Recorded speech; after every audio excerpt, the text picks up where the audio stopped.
Kerja di mana kalau boleh tahu? Di daerah Barito, Blok M. Di Blok M. Nah Mbak, tahu nggak sih kalau misalnya Pemprov DKI itu sudah menetapkan soft lockdown tanggal 30 Maret sampai 2 April 2020? Sudah tahu, dan kantor saya juga akhirnya mengambil kebijakan WFH. Tahu. Kurang tahu sih, saya nggak tahu. Iya tahu, karena sebelumnya juga udah dapat surat edaran yang juga menyebar di grup-grup WhatsApp. Saya tahu kayak ada beberapa tempat yang pusat keramaian itu ditutup.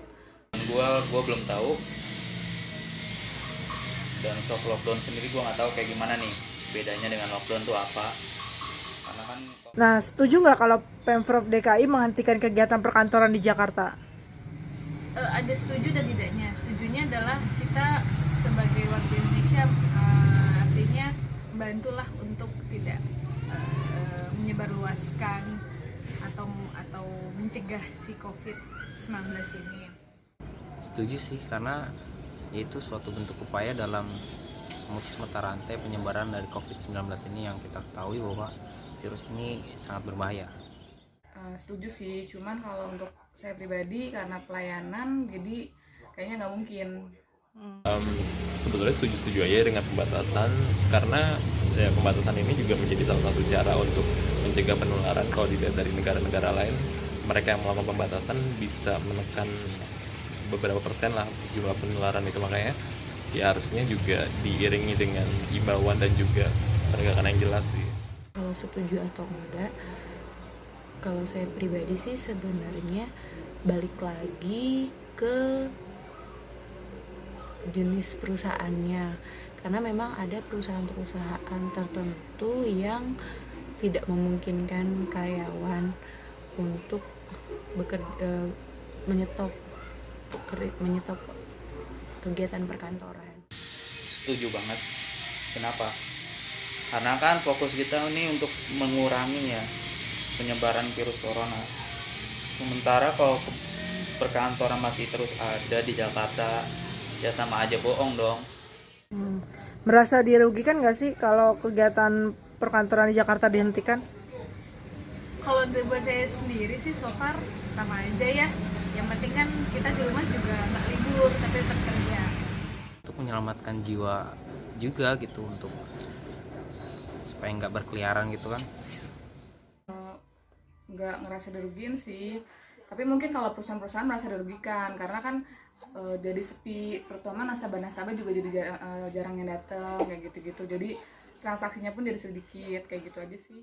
Kalau perihal rugi atau enggak, aku pribadi sih nggak rugi kalau misalkan dengan adanya pembatasan ini, karena sejauh ini kantorku juga menerapkan work from home, yang artinya aku bisa bekerja dari rumah. Kalau dari perusahaan tempat saya bekerja, karena masih memungkinkan untuk kerja di rumah dan tetap mengejar target sesuai KPI yang ditetapkan perusahaan, sih sebenarnya menurut saya nggak merugikan. Untuk karyawan biasa mungkin enggak ya, malah mungkin senang karena mereka mungkin ada kekhawatiran, ketakutan selama ini ya harus bekerja di kantor, merasa tidak Sebisa mungkin kerja dari rumah, belajar dari rumah. Nah, menurut kamu efektif nggak sih WFA atau kerja dari rumah itu sendiri buat pekerja kantoran?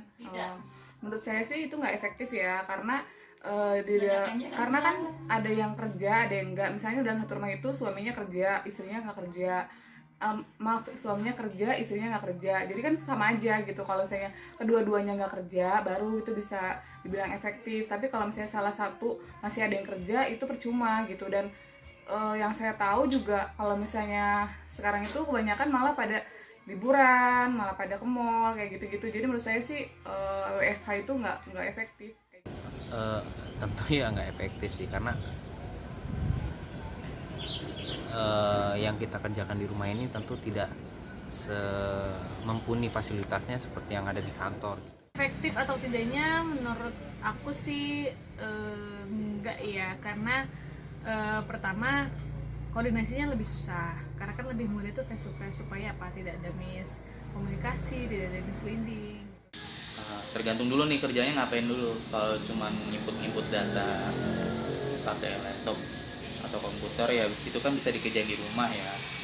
dan ya efektif aja, tergantung kerjanya dulu apa, kecuali emang kerjaannya emang alat. Ini kurang efektif ya, karena kalau di rumah itu kayak banyak gangguan dari driver ojol atau mungkin juga pekerja rumah tangga itu pasti dipikirkan gimana mereka juga bisa bertahan di tengah pembatasan ini.